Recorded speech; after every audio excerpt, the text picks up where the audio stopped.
All right.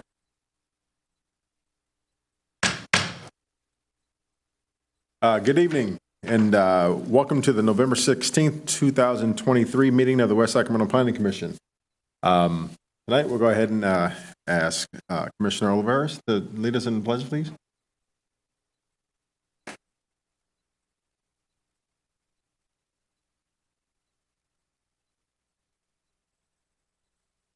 Pledge allegiance. Flag.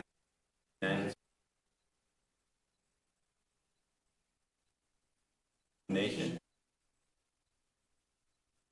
Liberty and justice.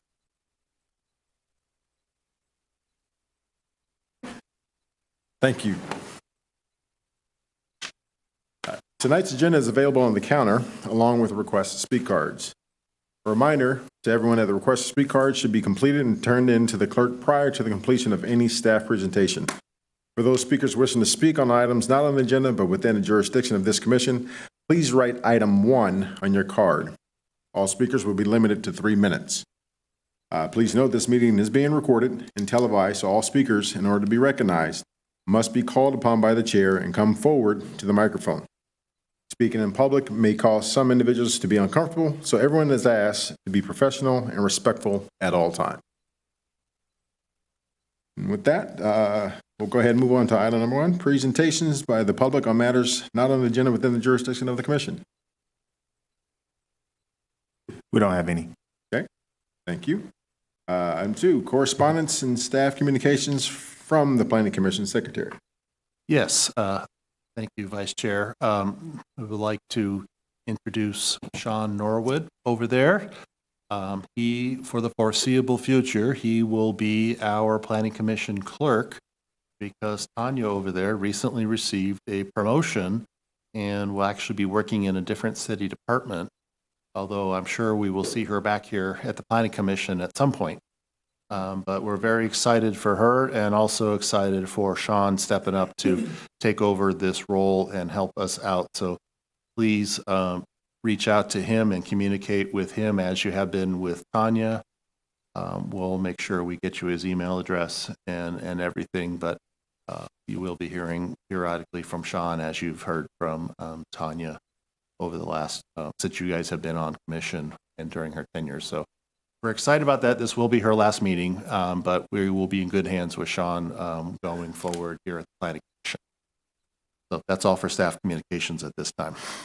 Fantastic, thank you, and congratulations.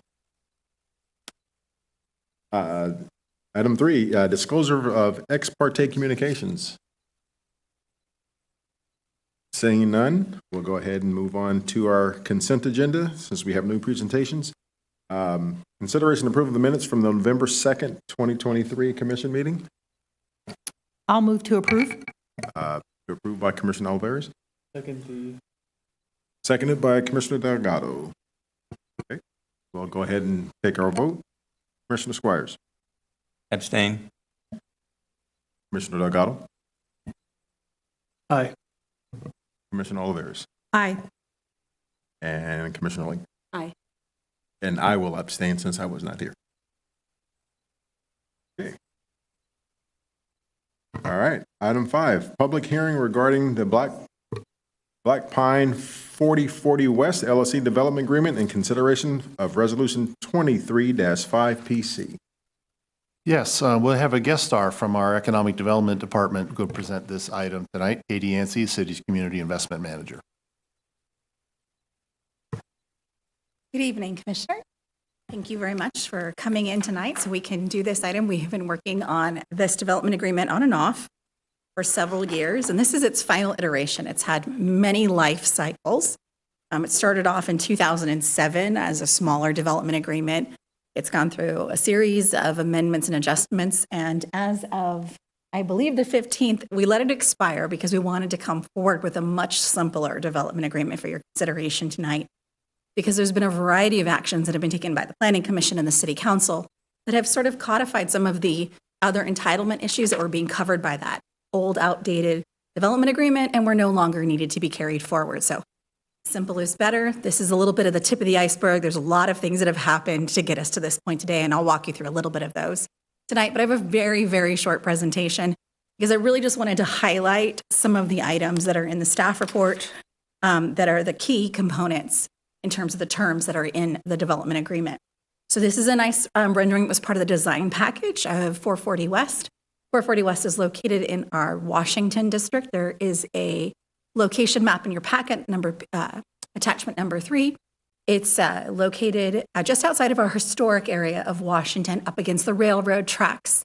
And it's a very large, one of our largest vacant lots in Washington. And so we're very excited that we'll be looking at 106 single-family townhomes be happening here, as well as a public park. If I could please have the next slide. So this is a site plan from some civil drawings that have been submitted to our development engineering department. This site plan I know is a little hard to see, but the reason why I'm showing it to you this evening is one of the terms that's in the development agreement with Black Pine, between the city and Black Pine, is that we will reimburse them about $130,000 for the enhanced frontage improvements that they are going to be putting along E Street. And you can see those enhanced improvements are here, where you see the sidewalks being pulled back from the edge of the curb. You're seeing some landscaping that's occurring. You're seeing some high quality furnishing areas there's wrought iron fencing. None of that is required in our current Washington specific plan. It is going to be required based on the work that David Tilley has been doing to update the Washington specific plan that will be happening here in the next, 12 months, David?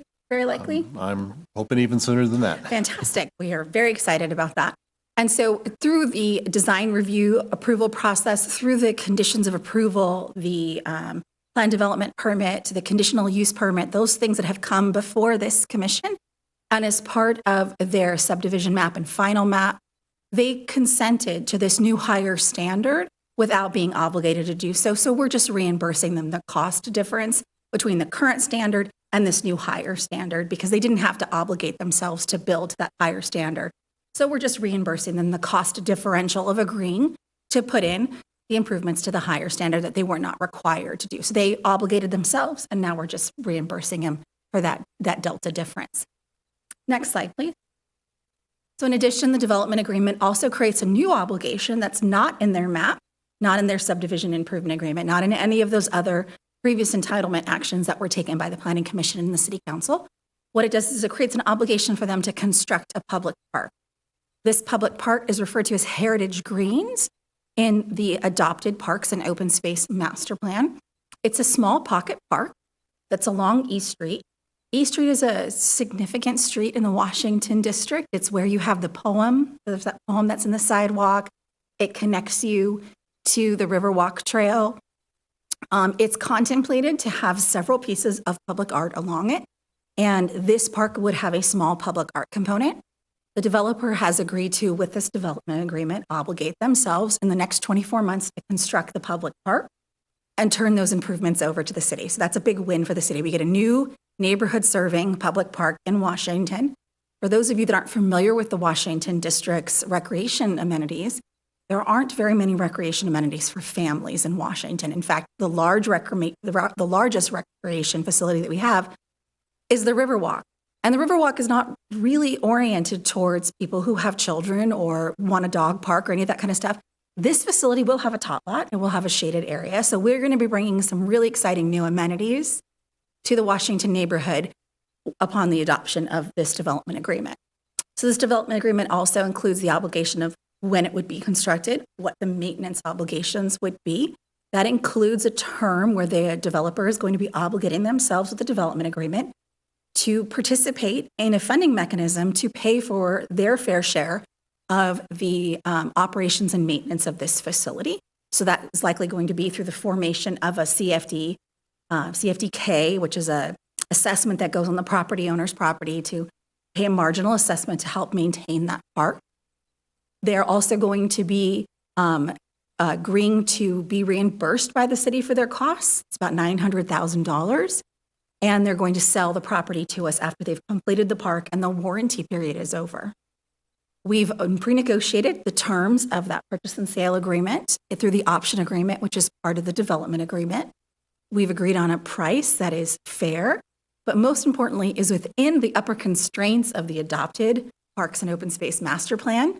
And it's also within the constraints of the previously approved council action related to the budget.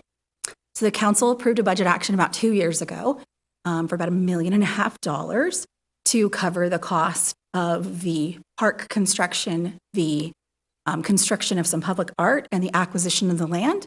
And the prices that we have, both in terms of the reimbursement agreement and the acquisition of the public park, are covered by that existing council action. So there's no budgetary implications that haven't already been considered with this development agreement. Can I have the next slide, please? So and here's that tot lot that I was referring to. So this will be one of the only play structures that will be in the Washington neighborhood that is geared towards children who live in that district and have never had an opportunity to walk to a neighborhood park. So I just wanted to share a closer view for you all that you can see this is going to be a very welcoming, tiny, but very functional pocket park. And just on the other side of that, there will be some public art that we're still in the process of determining what process that we will be going through to acquire the art. But we did recently take forward to the Arts Commission and to the City Council the Washington Art Implementation Plan, which talks about this public art being constructed after the park is constructed and accepted by the city. So, and that is also funded. So these projects, both the reimbursement of the money, which is funded out of the Development Housing Trust Fund, and the park, all funded. The council has approved the map for this project, so the subdivision map and all of the improvements that are required for the roads, drainage, all of that's been pre-approved. So this development agreement is quite simple. It's really about creating that obligation for the park, acknowledging that obligation that they put on themselves for the enhanced roadway improvements, and creating a mechanism to reimburse them. And it's also creating an obligation that in the event that something happens, because things can happen, we can still buy the land to go build the park ourselves with the CIP that the council's already funded. And it also creates an opportunity for the developer to have certainty. So in exchange for a good deal on the land, going and building the park for us, agreeing to this obligation to put in better, improved infrastructure improvements in the front, and to commit to this obligation to pay for the O&M of the park after they have transferred it over to the city to pay their fair share portion. The developer is being vested in our current impact fee reduced program. So last year, the city council, or excuse me, was it last year? Yeah. Last year, the city council adopted an impact fee reduction program. It took a series of steps, so I may be getting my dates not exactly right, but it's a relatively recent program that the city council adopted. They reduced the impact fees in Washington for 5 years by 65%. We're vesting the developer in that time frame in addition a couple of years on top of that to give them time to phase this project out, get their frontage improvements in, get their offsites in, and this won't surprise any of you, to continue to work with PG&E to get the electricity that they need to support their project. So that concludes my presentation because, as I said, we really tried to bring a much more simplified development agreement for your consideration this evening and tried to really focus on the work, the heavy lifting that was done by the previous Planning Commission and by the City Council as it related to the conditional use permit, the plan development permits, the conditions of approval, the subdivision improvement agreement, the private road agreement, and the map. So you can see there was a lot of things that happened prior to us getting to this point. But I'm going to conclude my presentation and open myself up for any questions that you may have. I would also like to say that Brian Kessler, who is a representative of Black Pine, is here tonight. So if you do have any questions that I'm not able to answer, Brian would be happy to come up and answer them for you as well. So that concludes my presentation. I'm asking that you open the public hearing so we can get our conversation on the way. So thank you so much for your time and attention. Really appreciate it. Fantastic. Thank you for the presentation. So I guess we'll go ahead and open up the public hearing. For any questions from Commissioner? I actually do have a couple, believe it or not. Because one of the things, there's a couple things that came up for me, and I said just to stay consistent, because I know the last meeting where we had the approval of the development in Southport for the 200 units, one of the things that had come up were the impact fees for WUSD. And you had talked about you had mentioned the reduction, fee reduction for the Washington area. Does that apply to those fees as well? Yes. So this development agreement vests them in the action that the council took previously. So right now they could go and pull the building permit and pay the 65% reduced impact fees. This development agreement just says, if you're continue to develop outside of that 5-year horizon, that impact fee reduction pilot is in effect, you can continue to count on having those reduced impact fees for your last quarter, half, whatever number it is of units. Katie, what you're referring to are the city-imposed impact fees. I am referring to the city-imposed impact I fees, believe that is correct. I believe Vice Chair Jackson was made a reference to school district Yeah, fees. the school district. Oh, we do not have any, this does not affect the school district Okay. fees. The school district fees are negotiated separately. The city only collects them and then redistributes them. Okay. And what are the impact fees for a project of this size? It's in the development agreement. We're expecting to collect about 2.8 million. Okay, And it's 106 units if you want to do some quick math. right. No, I'm not that fast.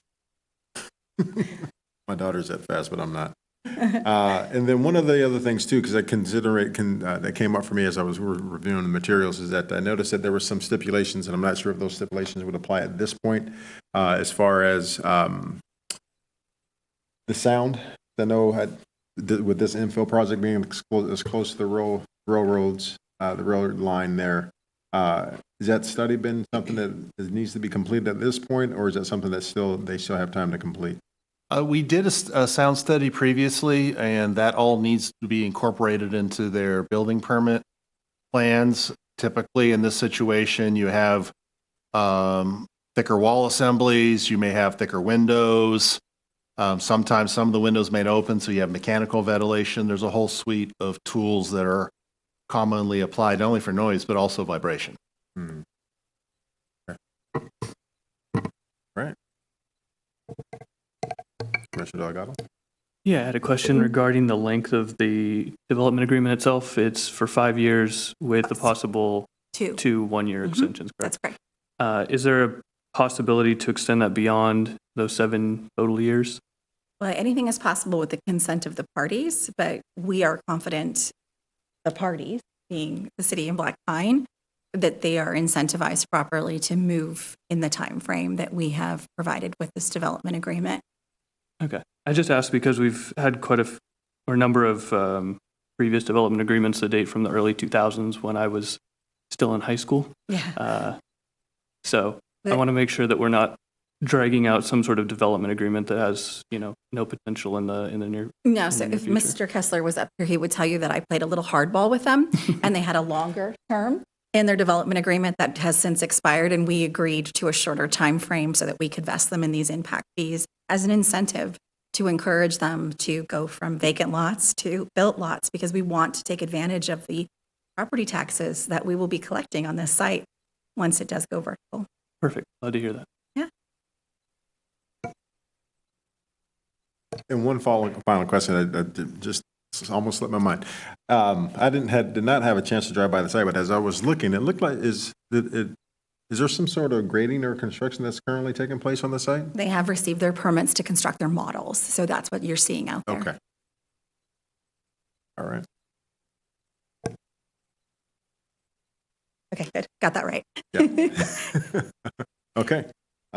Yes, sir. Mr. Squires. Yes, regarding the railroad, what type of materials are being transported on the railroad track, do you know? It goes So- through there, yeah. I believe it's Union Pacific. So I'll give you what information I do know. It's a little minimal, but there are 5 shippers that generally are along that are shipped along that area. There's in the port area, and I believe those are the Rice Company, Cemex. Is it called Yara still? The Yara's fertilizer. gone. I think there's still a international paper, a paper company over and there. then the logs company, right? The log processing company, the Two Rivers. So it's a combination of building materials and agricultural goods that are transmitted on that line. And then there are some weight reductions that happen on that line because there are some reinforced facilities that require that they don't fill up the brim to the brim of their shipping cars. They have to fill to a lower amount. Okay, I just noticed in looking at the map that we were supplied with, that the railroad tracks run down through, along the channel, the ship channel, and down through where there are at least oil They are not, oil they are not facilities. permitted to ship on rails anymore. So Mr. there- Tilly took care of that So quite there's some no time ago. chemicals of any type or petroleum products or anything? I just wondered what's, We don't have any here in town. Some may pass through, but we don't have any destinations for that anymore. okay. That doesn't look like a pass-through set of railroad tracks to me. This is, well, it's Short the, line. yeah, there's the short line that comes off of it, but isn't this also, is this the main line though? No. Oh, this Well, is the spur? So it's, the main line is adjacent to it, but the line that actually hugs the site is the short line. So the main line runs, through town, right? It Yeah. runs through the north part of Right. town. But the property itself is adjacent to the main line, but it's pretty much hugged by the switch track for the short line that runs down to the port. So there won't be any like chemicals or anything like that? Not that I'm aware Okay. of. I'm sorry, I didn't come prepared for that question, but not that I'm aware of, sir, no. Okay. And would, if there were going to be chemicals or products like that, would the people buying the townhouses have that in their contract? Would they be given that information?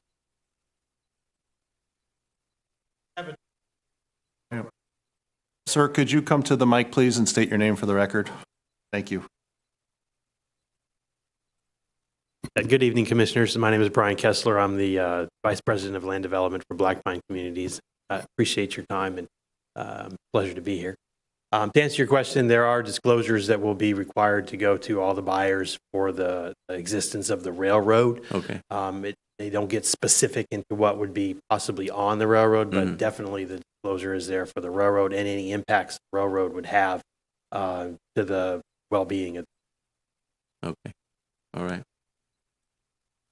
CC&Rs submitted. I believe there is a section in CCNRs that does talk about the railroad. There will also be separate disclosures that are given part of the package.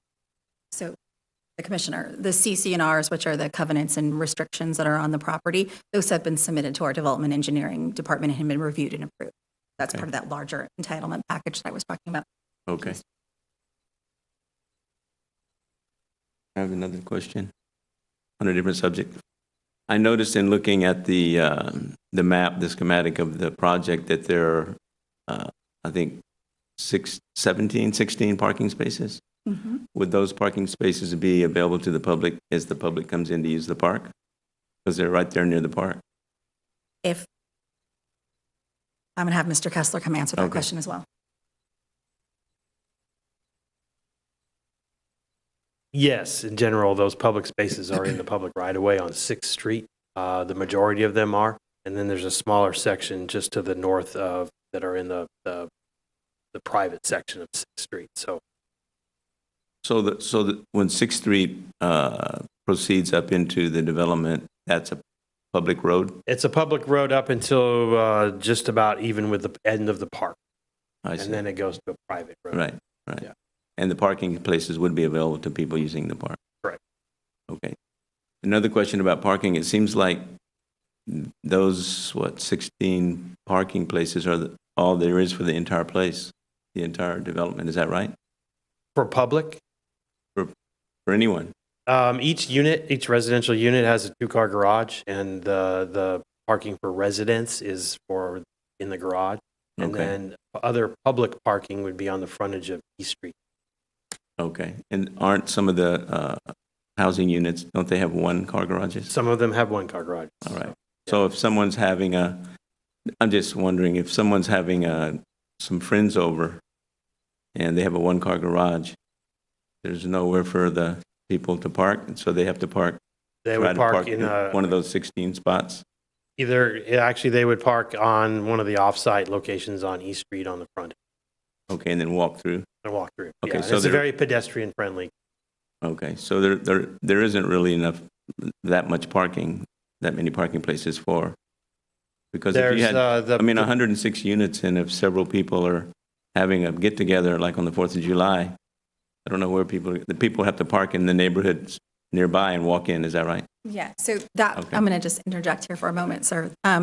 So that would be consistent with the city's parking policy. We used shared parking resources in our urban areas, and this is built in the urban area. And I'm happy to answer any other questions that you have related to parking, but I would like to remind the commissioner that the subdivision improvement agreement and all of the issues related to parking have already been brought before this commission for consideration and approved by the city council. Okay, So all right. the parking and the configuration of the lots are not part of this development agreement because this development agreement references out to those existing approvals. I see. All right. Commissioner Delgado? Oh, no, I was going to make a comment on the Washington area as I live in Bright myself and I commute through Washington quite often. And to Commissioner Squires' point, there's quite a few multifamily residences within walking distance, probably within a block of this area that would be able to take advantage of the park without having to drive there and use parking and stuff. And then there's a number of single-family residences across Fifth Street, and while crossing there can be quite treacherous, I would say, it is still quite walkable to get there without having to drive or do anything. So I don't think that would be a concern for me. Any additional comments or questions? I was just wondering, without the tiny print, the size of them, square footage. Of the units? Uh-huh. I'll let Mr. Kessler answer that question as well. It may not even be anything to do with anything. I'm just, Yeah, I actually don't have the exact measurements with me, but I believe it's between about 1,200 to 8. okay, so they're more smaller. Yeah, Okay. yeah.